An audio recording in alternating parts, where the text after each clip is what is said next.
It is time to start. So today we would like to welcome you to the Leadership of One, 21st Century Skills for Facilitating Discretionary Effort. And believe me when I say in the 21st century, the company with the most discretionary effort will win in the marketplace. Discretionary effort improves innovation, fosters collaboration, and delivers the highest standard in customer service. Before we get started on our content, we want to briefly introduce ourselves to you since we have attendees from around the world who have never met myself or Doug.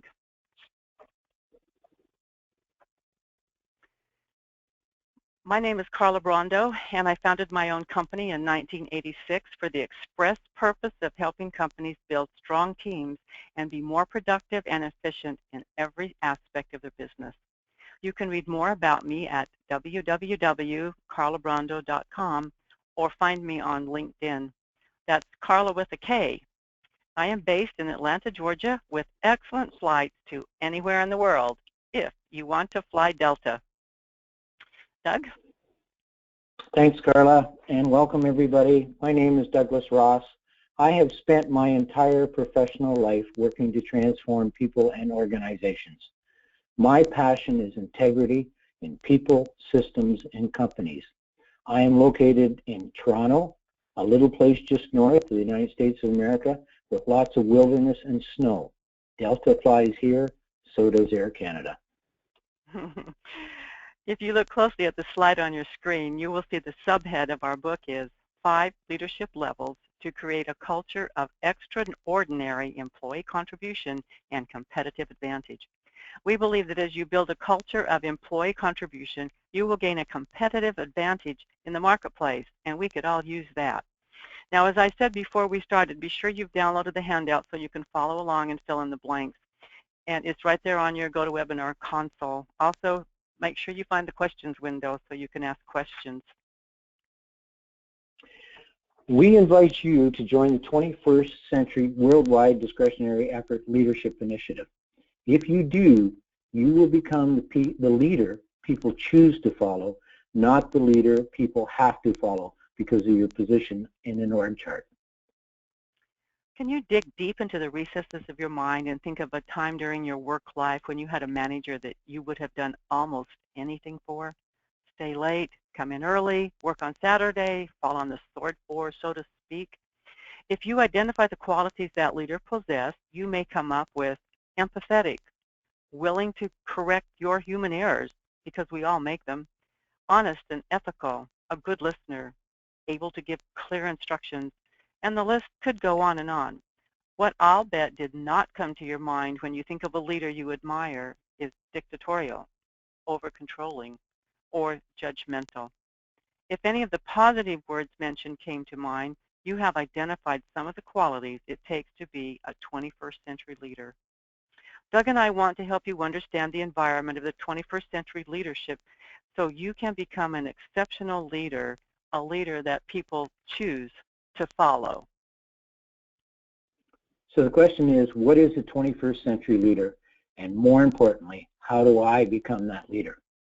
Bill George in the Harvard Business Review helps us answer these questions in his article, The New 21st Century Leader. He says, I'll read it and you can read it yourself. We know the ultimate measure of effectiveness for leaders is the ability to sustain superior results over an extended period of time. Organizations filled with aligned, empowered teams and collaborative employees focused on serving customers will outperform hierarchical top-down organizations every time. Top-down leaders may achieve near-term results, but only authentic leaders can help galvanize the entire organization to sustain long-term performance. That's an outstanding quote. And as you know, the statement is on your handout, so refer to that as we dissect these concepts for you just a little bit. And if you jumped on just a little bit late, the handout is in your console, your GoToWebinar console. So just right-click on it and you can download it or open it or print it, either one you want. On point number 1, we learned that long ago, empowered teams, that goes in the first blank there, outperform top-down authoritarian organizations every time. Why? because team members who are aligned with organizational objectives and collaborate, meaning they let go of their egos and stop holding ideas and critical information close to the vest, saying goes, those people become teams that are creative and teams that solve nagging marketplace problems with innovative solutions. It has been my experience that products and services can always be improved. And to improve their status quo, employees must give discretionary effort. Thank you, Karla. I really love the quote where Bill George said, a 21st century leader or 21st century leaders are authentic leaders who galvanize the whole entire organization. You heard about authentic leadership, and everyone knows we need it and we want it. We want to follow authentic leaders, but we don't know ourselves how to become an authentic leader. Authentic means real, of undisputed origins, and not a copy. The problem is that today's hierarchical top-down organizations encourage leadership copies and not authenticity. So how do you become an authentic leader? The one people choose to follow when you work in organizations that want a copy and not the original. The secret is learning about discretionary effort. Discretionary effort is free and infectious. It is the type of energy you have when you're doing things you love and when you're doing it because it feels right within you. It is the type of energy that comes from being able to speak your truth freely without worry. It is the type of energy that comes when you feel people accept you for who you are with your strengths and weakness. Finally, it is the type of energy that comes when you make an outstanding contribution to something or someone important and you feel good. Discretionary effort is the result of being authentic, and we're inviting you to study the result so you can become the cause. Great information, Doug. Now, I'm sure all of you who are on the webinar with us picked up that authentic goes in the blank on point 2. Now, to balance the deep thinking of Bill George, we're going to use some common sense wisdom from one of America's favorite philosophers, Charlie Brown. As Lucy is providing advice for Charlie Brown, she says, maybe I can put it another way. Life, Charlie Brown, is like a deck chair. Like a what? Have you ever been on a cruise? Passengers open up these deck chairs so they can sit in the sun. Some people place their chairs facing the rear of the ship so they can see where they've been. Other people face their chairs forward. They want to see where they're going. On the cruise ship of life, Charlie Brown, which way is your deck chair facing? Charlie Brown replies, I've never been able to get one unfolded. Having little mechanical ability, I relate to Charlie Brown. That's great, Karla, and I think it's so true.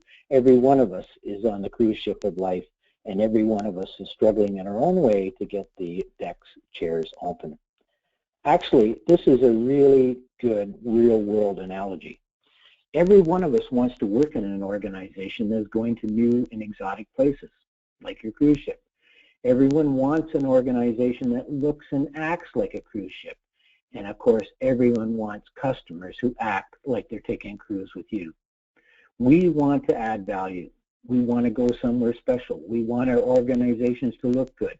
We want to be on an exciting adventure, and we want satisfied customers who brag to their friends about their experience with us. We want to look good in our and everyone else's eyes.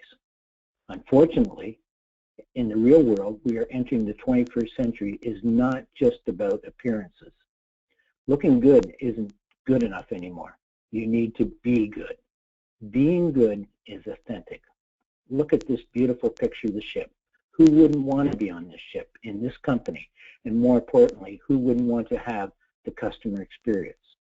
Hidden below this magnificent image are thousands of employees who work long hours at low wages. If these employees are just doing their job and giving minimal effort, you have a major problem, Charlie Brown. Today's customers see through their experiences with the company to the truth. If the employees are just doing enough to keep their job, then the customers know the company is not genuine, not original, not the real deal. The company is focused on looking good instead of being good. This is just not good enough anymore.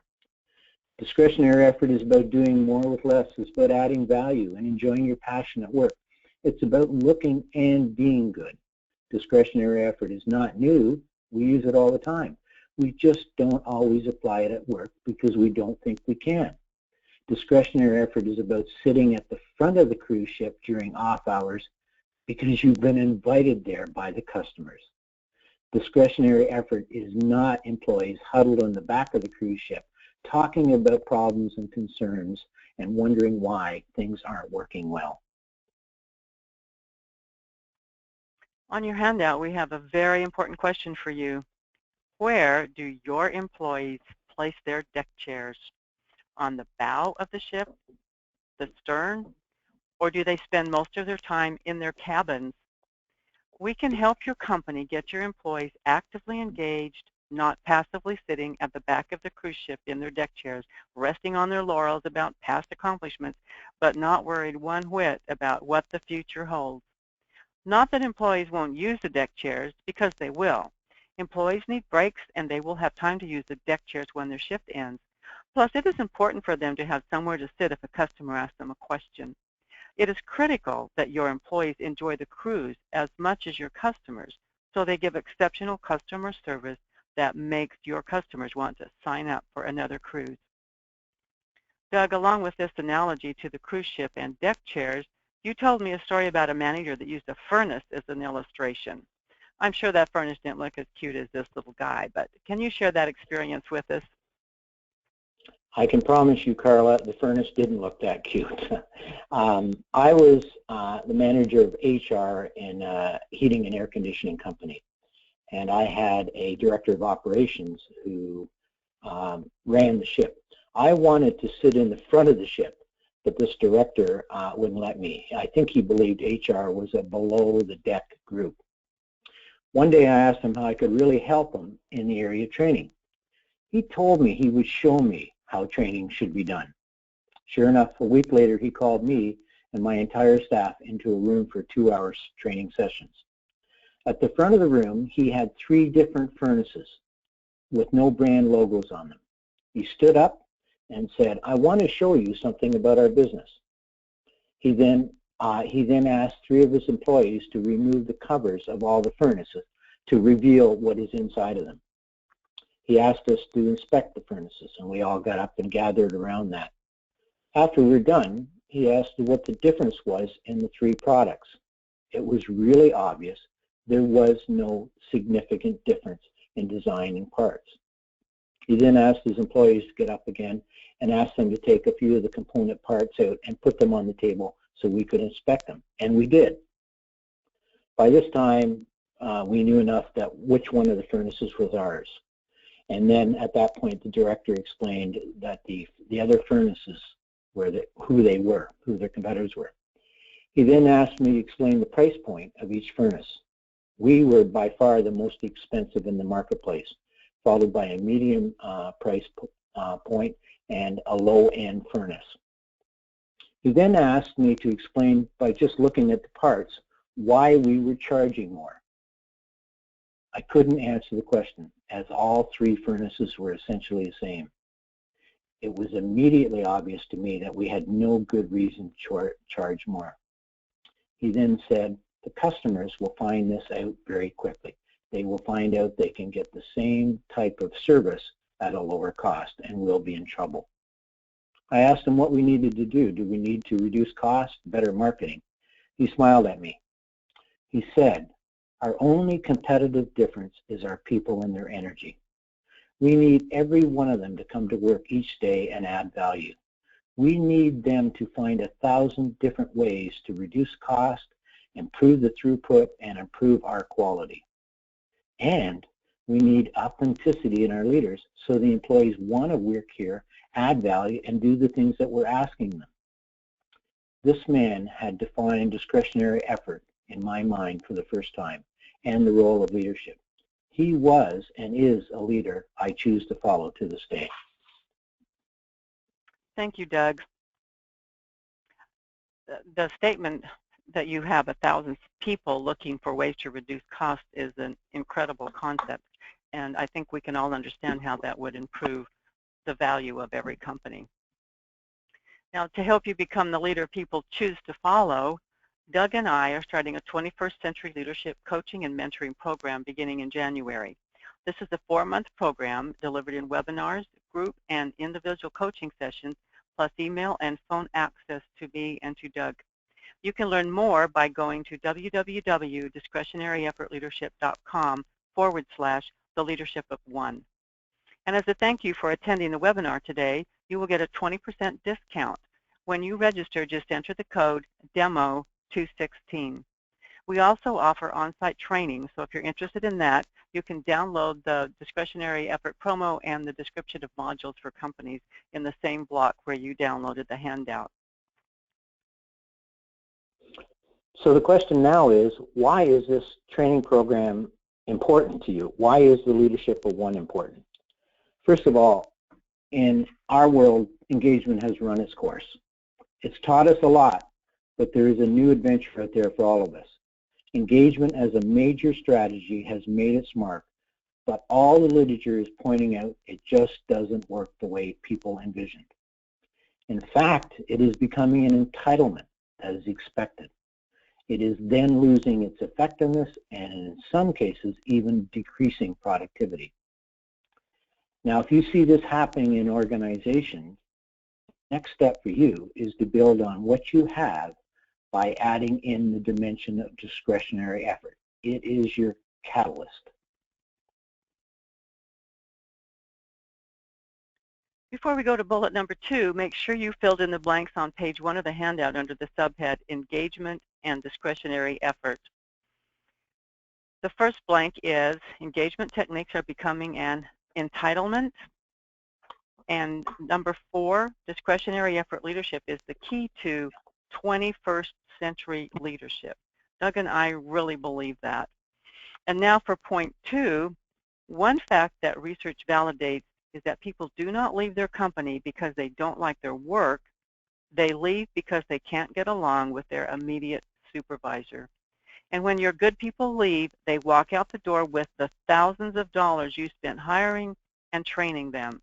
And they leave with their creative ideas and suggestions to improve your company. And then they use those ideas to improve another company, probably your competitor. Now, are you wondering what the leadership of one means?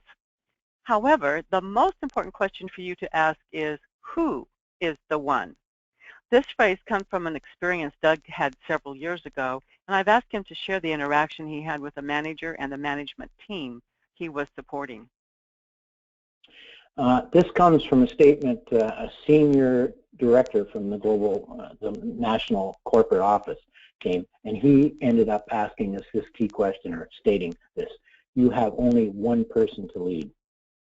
I was helping the senior team of a multinational transform their culture. We were flatlined. That means we weren't making significant progress as an organization.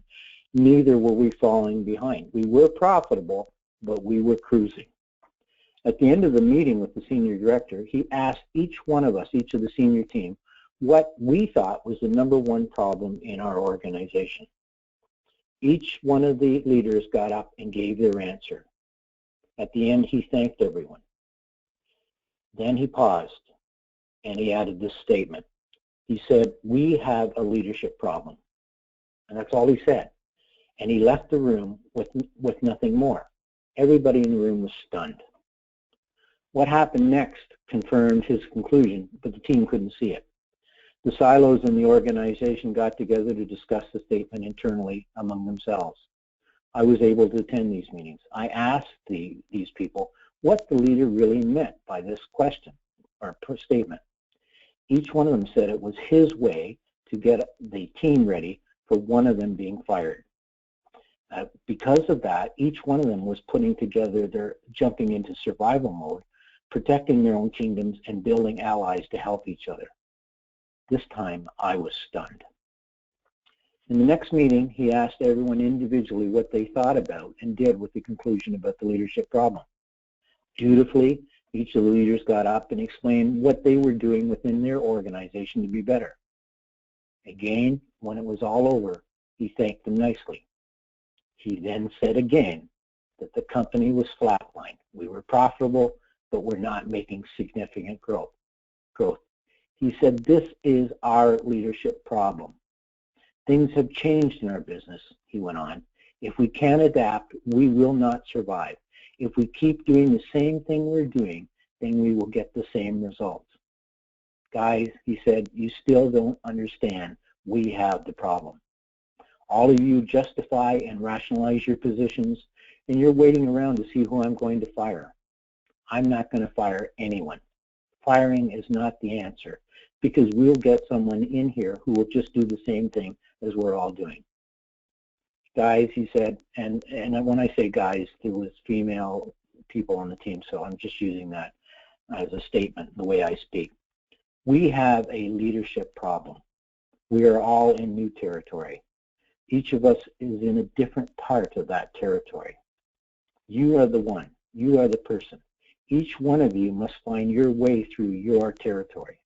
You have only one person to lead. When you do this, you will learn what works and what doesn't work in the new territory. Each of you has a different part of the puzzle to bring to the table. Once you do what you need and learn what you need to do, then we together can do what we need to do as an organization. By the way, this conversation wasn't finished with this statement.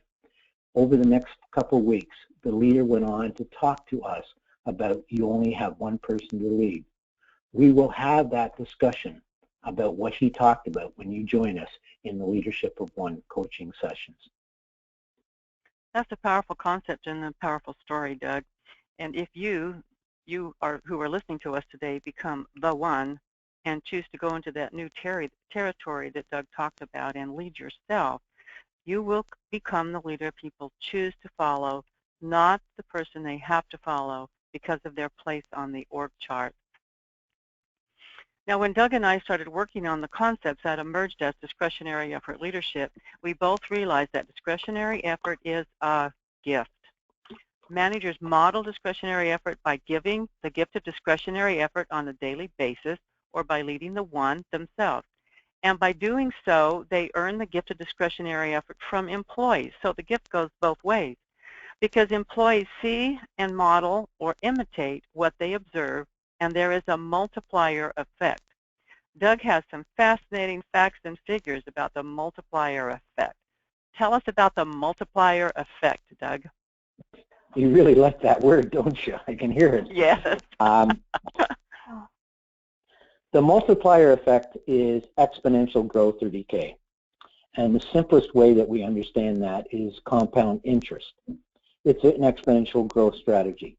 If you make a $10,000 investment and you're lucky enough to get 10% interest and you invest it for 10 years, you are making interest on the interest.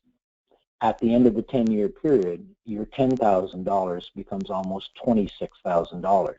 That's an example of exponential growth. There's another kind of exponential growth. It is the same idea, except it multiplies by itself.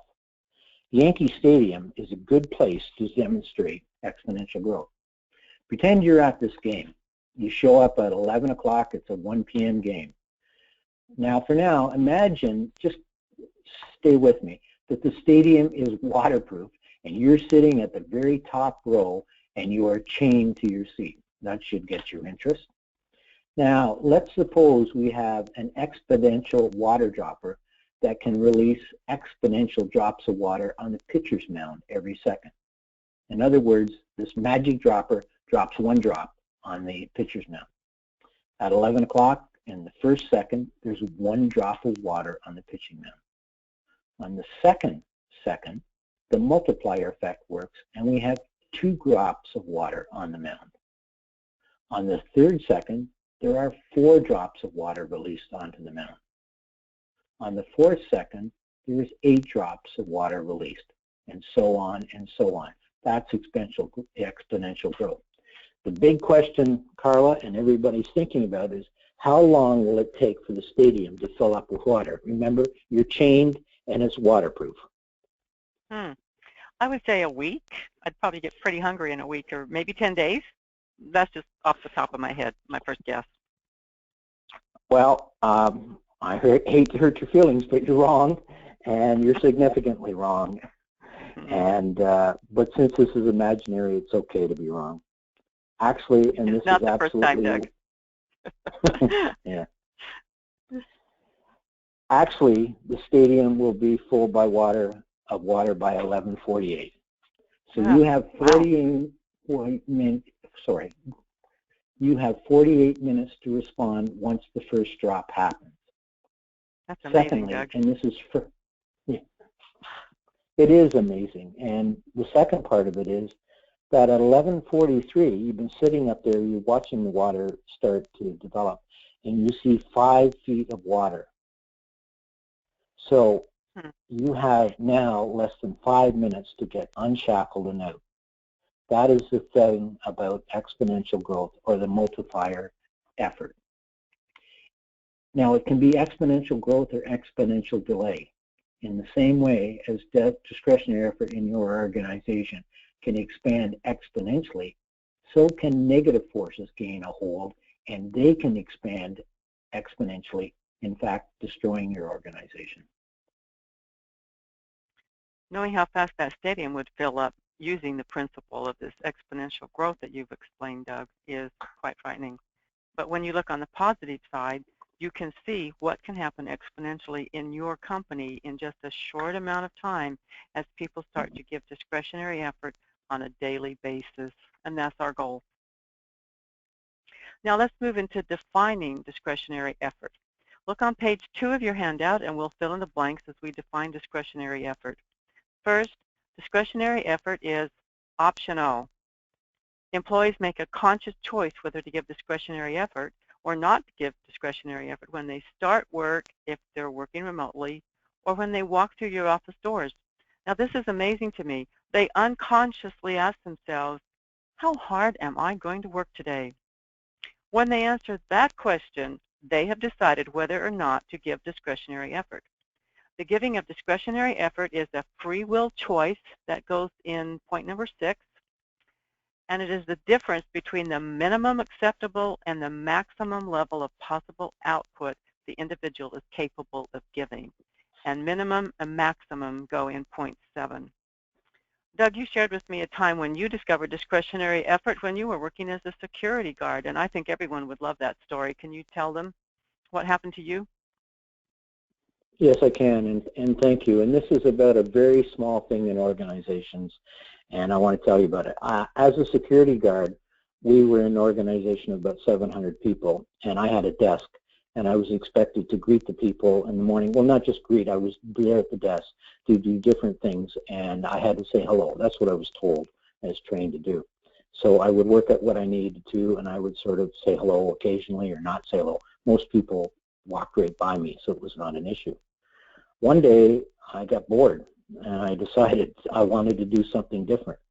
So I got up and moved around and out in front of my desk, and I stood up.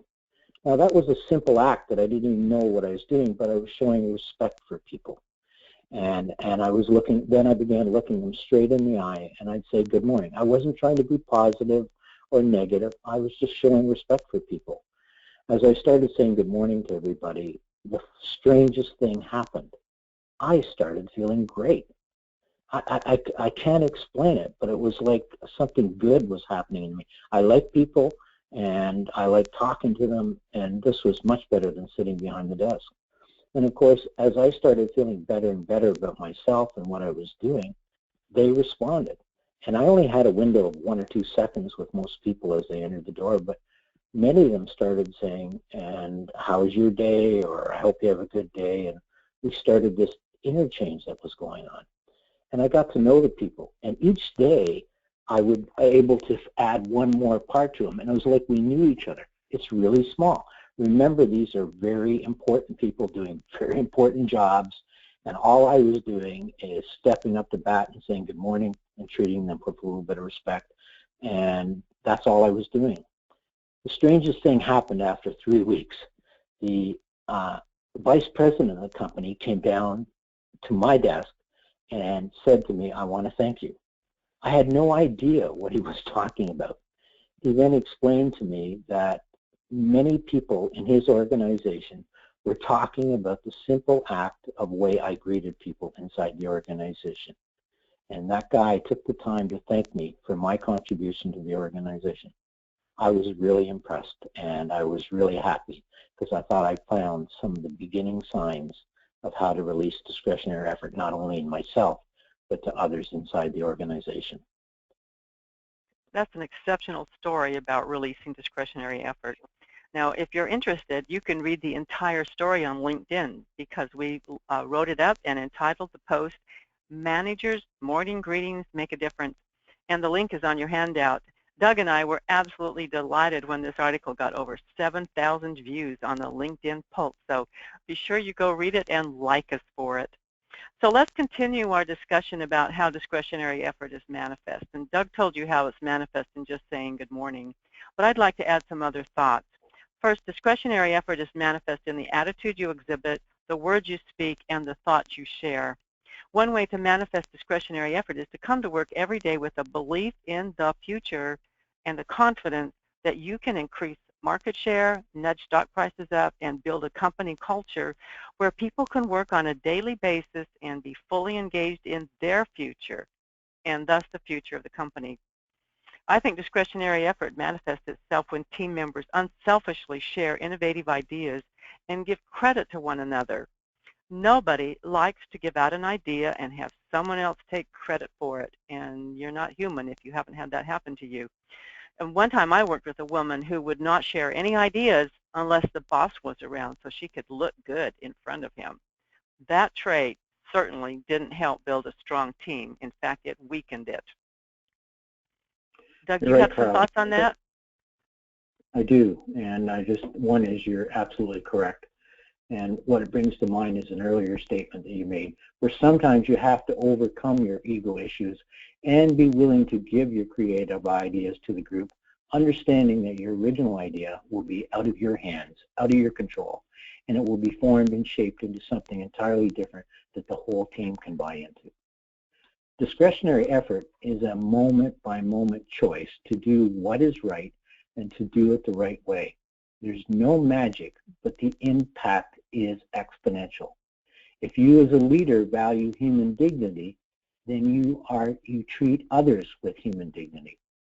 Everyone in the organization has something to add to someone at some time.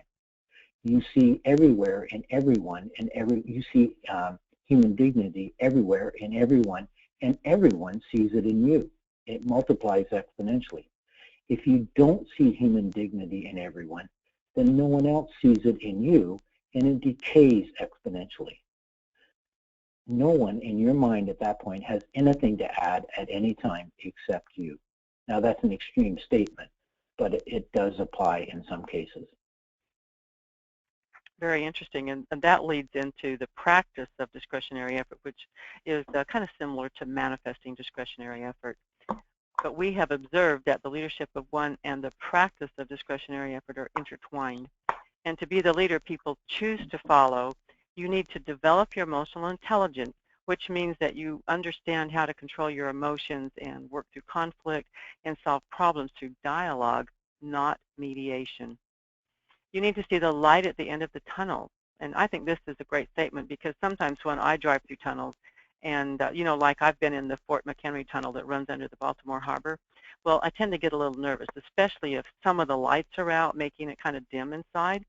And translate this into your work life. It's pretty dim out there where we're going sometimes.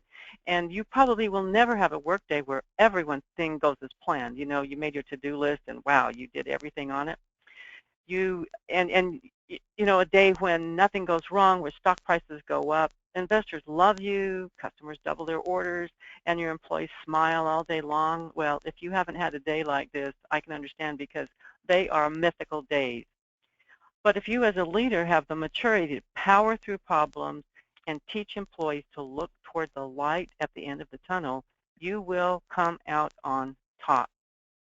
You have to meet your personal challenges with resolve, with a positive attitude, and you have to cultivate the ability to overcome stress. The next point is something I'm even more passionate about, understanding your personality, strengths, and limitations. I've worked for 20 years in this field, and we all have strengths and limitations. It's about recognizing them. And you increase your personal power if you learn to work from your strengths. So as you manage your energy and fortify your character, you are living and modeling discretionary effort for every employee that works with you. Modeling is really practice. However, you model discretionary effort by living it on the job. Every moment is an opportunity to learn and to see how discretionary effort works. You model discretionary effort by experiencing it first in yourself. You observe it at work and how you react to situations, and you observe it on how it's occurring in the organization. You create a safe place for learning in the organization. That's inside of yourself. You learn, as Karla said, from your mistakes, and you grow. When you create this safe place for you, you create a safe place for others. Excuse me. The whole thing about discretionary effort is you start where you want, and you need to start. It's natural. If you feel the most important thing is respecting yourself and others, that's where we start with discretionary effort. It's a practice. It is a practice that when it becomes a habit, develops personal excellence. And when it's implemented company-wide, it has the multiplier effect that produces organizational effort. Excellence. The practice of discretionary effort requires consistency, continual work, and perseverance until it becomes part of your best practices and the organizational best practices. Discretionary effort is a performance improvement and professional development strategy.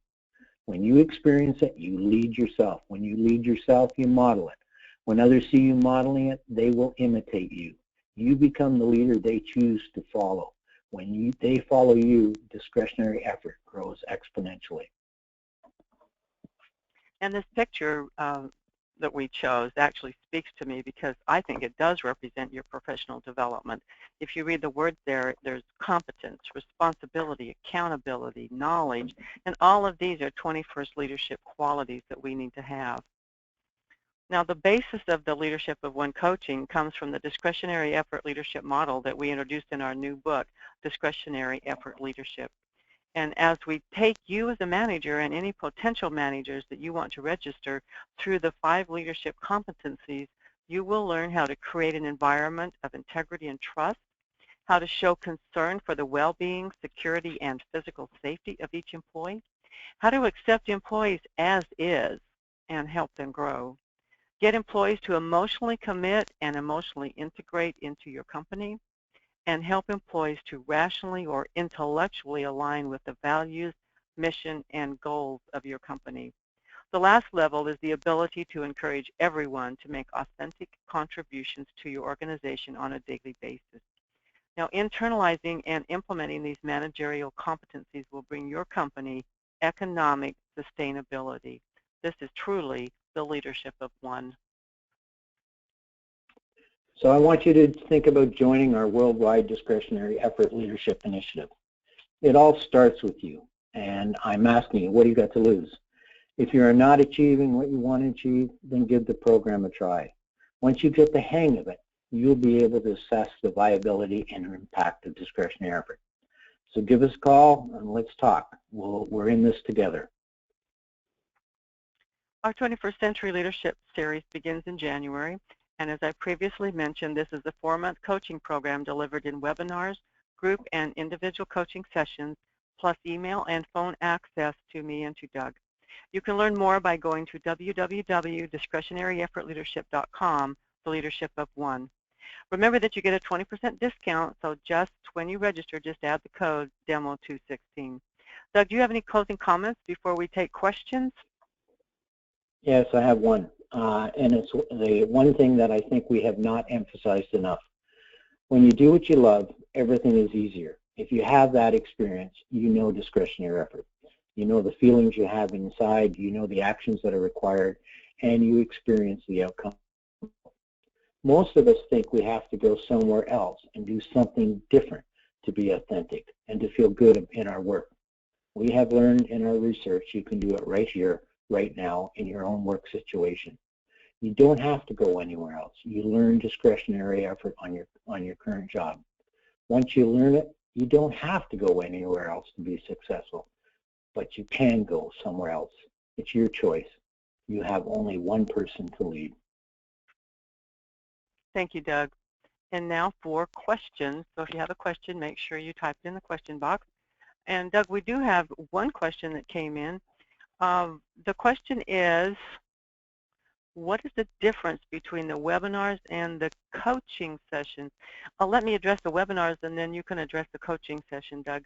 The webinars go over the concepts of discretionary effort leadership and take you through the Brandau discretionary effort leadership model. So it goes through the environment of integrity and trust, through security and well-being, through social acceptance, emotional integration, rational alignment, and authentic contribution. And we go through all of these areas and help you understand how to implement them and how to start them in your company.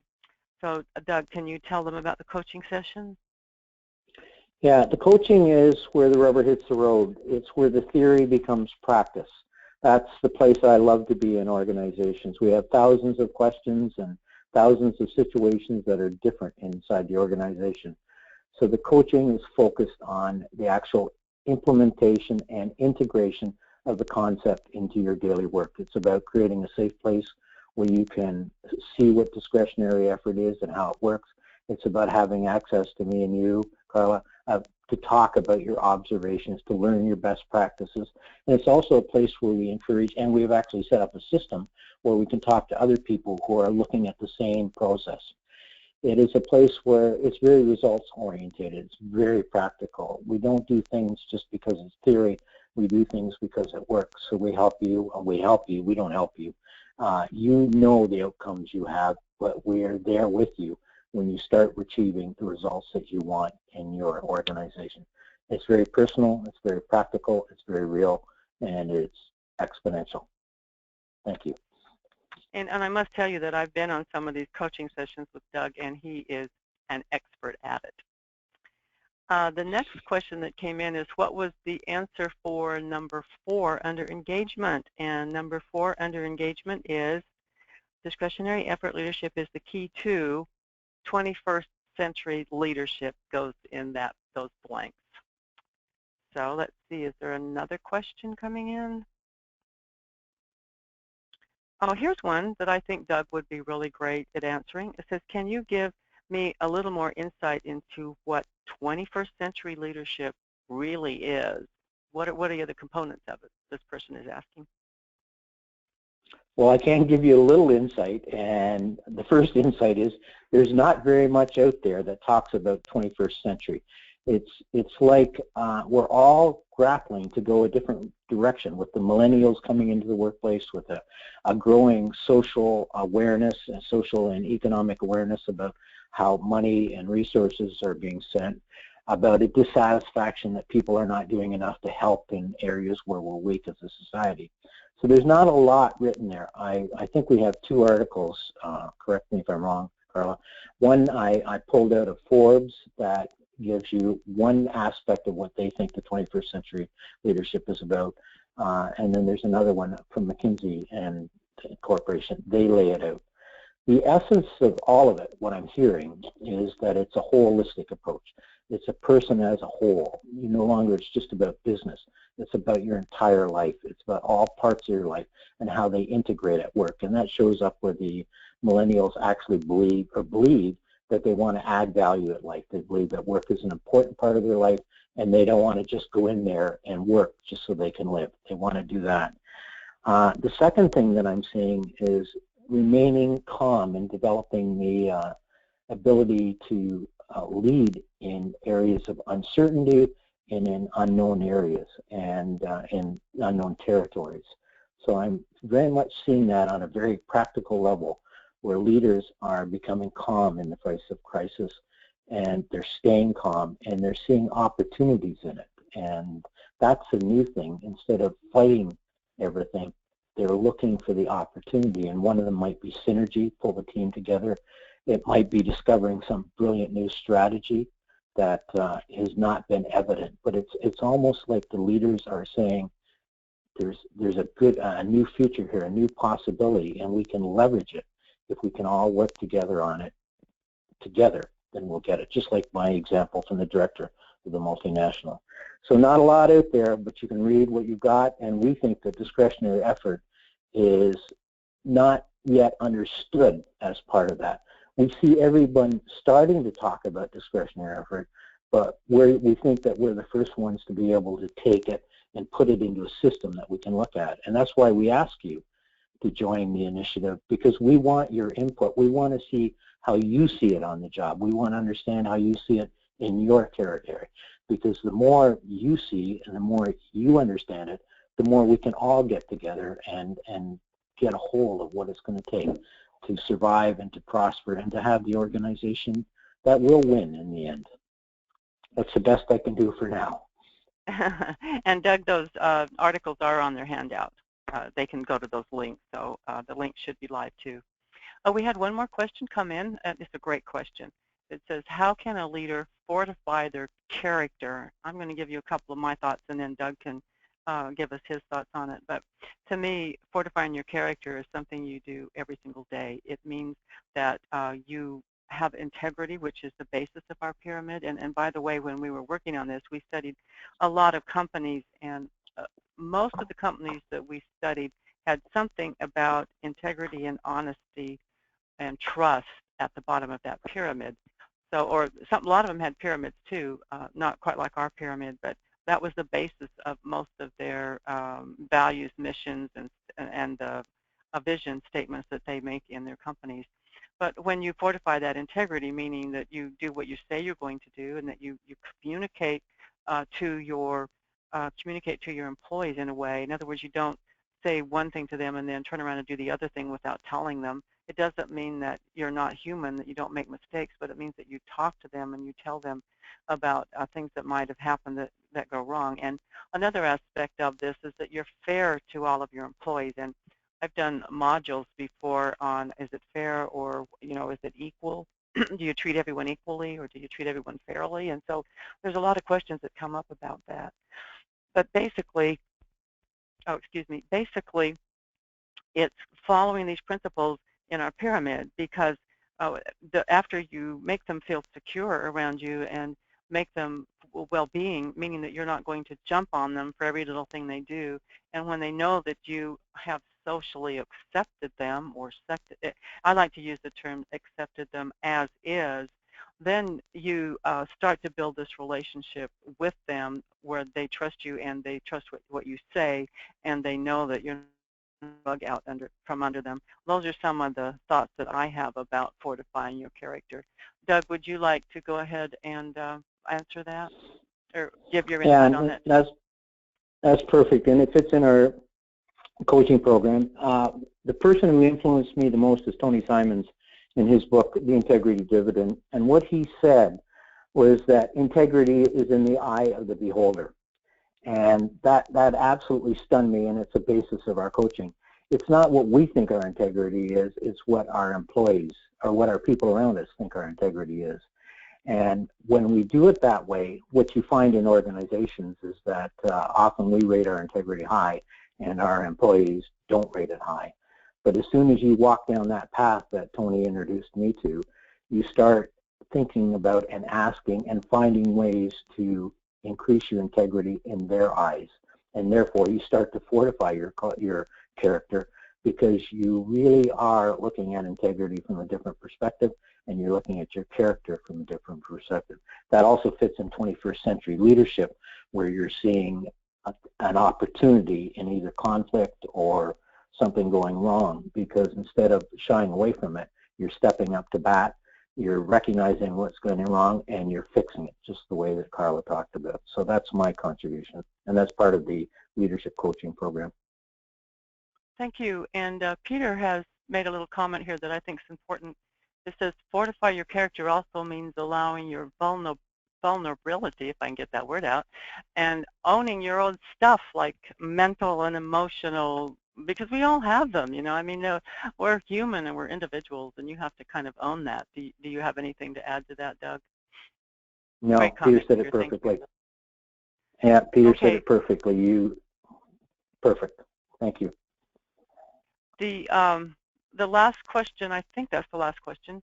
unless another one pops in, is what is your pricing structure? And the pricing structure is up on the website, The Leadership of One, and there's a couple of different options there. So if you go look at that, that would be best. But we've given you a really good deal when we give you all the webinars that we're going to be doing for 4 months and all of the coaching program that goes along with it. So we do hope that you will join us there. Any other questions from anyone? Doug, any closing comments again? No, this is our first time where we've explained it to the world, and we worked hard on it. We really believe discretionary effort is a new leadership strategy, and we want to work with other people on this, because if we can release the discretionary effort in the marketplace, not only does your company win, our communities win, our people win. Discretionary effort is a personal thing where you feel good about what you're doing, and I run into so many people who do not feel good about it. People who feel that they need to go somewhere else to be better and to add value. I think that discretionary effort is young, it's a start, and it'll start when you start feeling better about your job, where you are, in the situation you're at. And it is possible, and we've seen it, we know it, and we feel it. Like that security guard position, we can find joy and happiness and add value in any part of the organization. So let's get together, let's work together, and let's make it work for all of us. I would like to add, too, that when you sign up, you will get a free copy of the Discretionary Effort Leadership book that we've done, as well as a complimentary assessment that goes along with it, so we can go to some of my passion about helping you work from your strengths as a leader. So I don't believe there are any